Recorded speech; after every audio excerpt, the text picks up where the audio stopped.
নমস্কার বন্ধুরা, আজকের রেসিপিতে থাকছে ক্ষীরের পুর দিয়ে পাটিসাপটা পিঠে। তো দুর্দান্ত স্বাদের এই পিঠের রেসিপিটা দেখবেন বন্ধুরা, আপনাদের অবশ্যই ভালো লাগবে। প্রথমে একটা পাত্রে আমি সুজি নিচ্ছি। সুজি আর তার সঙ্গে দেব গোবিন্দভোগ চালের গুঁড়ো। নর্মাল আতপ চালের গুঁড়ো দিলেও কিন্তু হবে। তো গোবিন্দভোগ চালের গুঁড়োটা দিলে টেস্টটা বেশি ভালো হবে, সেন্টটা উঠবে, তাই না? তো যতটা সুজি দিয়েছি সম পরিমাণ আমি চালের গুঁড়ো দিলাম, সম পরিমাণ ময়দা দিলাম, তিনটেই সমান সমান দিলাম, মানে বাটি মাপ করে আমি দিয়েছিলাম। এখানে 1 চিমটে লবণ দিলাম, তার সঙ্গে দিয়ে দেব মিষ্টির জন্য 2 চামচ মতো চিনি। এখানে গুঁড়ো ব্যবহার করা হয়, তো আমি আজকে চিনি দিয়েই করছি। আর দিয়ে দেব ওই 1 চামচ মতো সাদা তেল। তারপরে শুকনো উপকরণগুলো আমি একটু চামচ দিয়ে ভালো করে মাখিয়ে নেব। আর এই তেলটা দেওয়ার কারণ আছে, পিঠেগুলো কিন্তু খুব সুন্দরভাবে উঠে যায়। এবার একটা বাটিতে আমি 1 বাটি মতো হালকা উষ্ণ গরম দুধ নিয়েছি। দুধের টেম্পারেচারটা ঠিক আঙুল ডোবানো যাবে সেরকম অনুযায়ী নিতে হবে। তো দুধটা দিয়ে প্রথমে আমি ব্যাটারটা গুলিয়ে নিচ্ছি। এবার ওই বাটি ধুয়ে অল্প অল্প করে জল দিয়ে, নর্মাল প্লেন জল, তো ব্যাটারটা আমি ধীরে সুস্থে গুলিয়ে নেব। যতটা পরিমাণ জল লাগবে ঠিক ততটাই দেব। আর একটু পাতলা করেই গুলবো, কারণ এতে সুজি দেওয়া আছে। সুজিতে জলটা পরে কিন্তু টেনে নেবে, সেই জন্য ব্যাটারটা আমি এখন একটু পাতলা করেই গুলছি। আর খুব সুন্দরভাবে গুলতে হবে বন্ধুরা, মসৃণভাবে, যাতে কোনো দানা ভাব না থাকে। রেস্টে রেখে দিয়েছিলাম আধ ঘন্টা মতো। এদিকে আমি গ্যাসের ওভেনে দুধ বসিয়ে দিয়েছিলাম 1 লিটার মতো। দুধটা ঘন করে ফুটিয়ে নিয়ে ক্ষীর বানিয়ে নিয়েছি। আর এই ক্ষীরের মধ্যে খেজুর গুড়ের পাটালি দিয়েছিলাম মিষ্টির জন্য। এখানে চিনিও দেওয়া যায়, তবে যেহেতু শীতের সময় খেজুর গুড়ের পাটালি দিয়ে ক্ষীরের স্বাদ তো আলাদাই হবে, তাই না? তো ক্ষীরটা আমার হয়ে গেছে তৈরি করা। তো এখন গরম অবস্থাতে পাতলা মনে হচ্ছে, কিন্তু ঠান্ডা হলে ক্ষীরটা শক্ত হয়ে যাবে।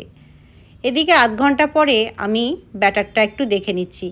দেখুন বন্ধুরা, ঠিক পাতলাও হয়নি ব্যাটারটা, খুব ঘনও হয়নি।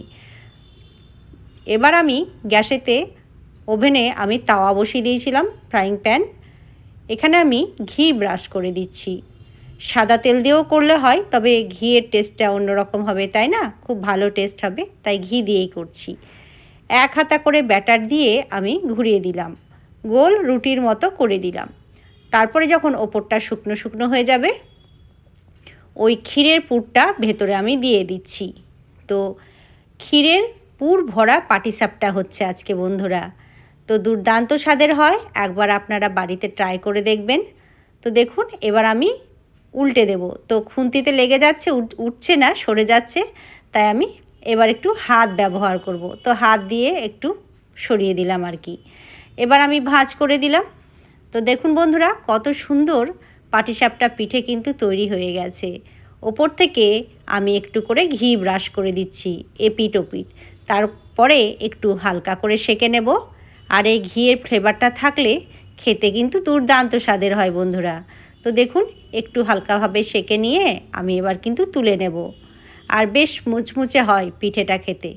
প্রথম পিঠেটা কিন্তু আমার তৈরি হয়ে গেছে বন্ধুরা, প্লেটের মধ্যে তুলে রাখলাম। দ্বিতীয় পিঠেটা আবার আমি একইভাবে করছি। ওই একটু করে ঘি ব্রাশ করে দিচ্ছি, আর তাওয়াতে দেওয়ার আগে আমি ব্যাটারটা একটু হাতা দিয়ে গুলিয়ে নিলাম, কারণ একটু তলায় দানা বেঁধে যেতে পারে, সেই জন্য যতবার দেব ততবার আমি একটু গুলিয়ে নেব, তারপরে ব্যাটারটা আমি তাওয়ার মধ্যে দেব। 1 হাতা করে ব্যাটার দিয়ে গোল করে রুটির মতো শেপ দিয়ে দিচ্ছি। এবার আমি ওই ক্ষীরের পুরটা ভেতরে দিয়ে দিচ্ছি। তো বন্ধুরা, আজকে আমার ক্ষীরের পাটিসাপটার পিঠের রেসিপিটা কেমন লাগলো অবশ্যই কিন্তু কমেন্ট বক্সে আপনারা লিখে জানাবেন। আর ভালো লাগলে কিন্তু ভিডিওটি ছেড়ে যাওয়ার আগে অবশ্যই একটা লাইক করে যাবেন বন্ধুরা। আর আমার যারা চ্যানেলে নতুন পরিবারে যুক্ত হয়েছেন, আমার সদস্য হয়েছেন, সাবস্ক্রাইব করে পাশে আছেন, অবশ্যই ভালো ভালো কমেন্ট রেখে যাবেন, আর লাইক করতে যেন ভুলবেন না বন্ধুরা। আমার রান্নার রেসিপিগুলো কেমন লাগছে অবশ্যই আপনারা কমেন্ট বক্সে লিখে জানাবেন। তো দেখুন, একে একে আমি কিন্তু পিঠেগুলো তৈরি করে নিচ্ছি। আর এখন শীতের সময় খেজুর গুড় বা নলেন গুড়ের পিঠে তো দারুণ লাগবে, তাই না বন্ধুরা? তো নিত্য নতুন পিঠের রেসিপি দেখতে হলে আমার চ্যানেলে অবশ্যই চোখ রাখবেন। আর অবশ্যই সাবস্ক্রাইব করবেন, পাশে থাকা বেল বটনটা প্রেস করে টিপে দেবেন। তাহলে আমি যখন কোনো নিত্য নতুন রেসিপি দেব আপনাদের সামনে কিন্তু প্রথমেই চলে আসবে।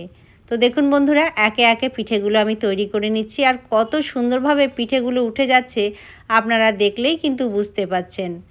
তো এটা হয়ে গেছে। আর গ্যাসের ফ্লেমটা আমি এটা দিয়ে একটু লো করে দিচ্ছি, কারণ ওপরটা যখন শুকনো শুকনো হবে তখনই কিন্তু ওই ক্ষীরের পুরটা ভেতরে দিতে হবে। ওপরটা কাঁচা থাকলে কিন্তু দিলে হবে না, তাহলে পিঠেটা কিন্তু ভালো করে ভাঁজ হবে না, উল্টাতে গিয়ে ভেঙে যেতে পারে। তো এরকমভাবে একে একে সব পিঠেগুলো কিন্তু আমি করে নিচ্ছি। তোমরা কারা পিঠে খেতে ভালোবাসো অবশ্যই কমেন্ট করে জানাবে কিন্তু।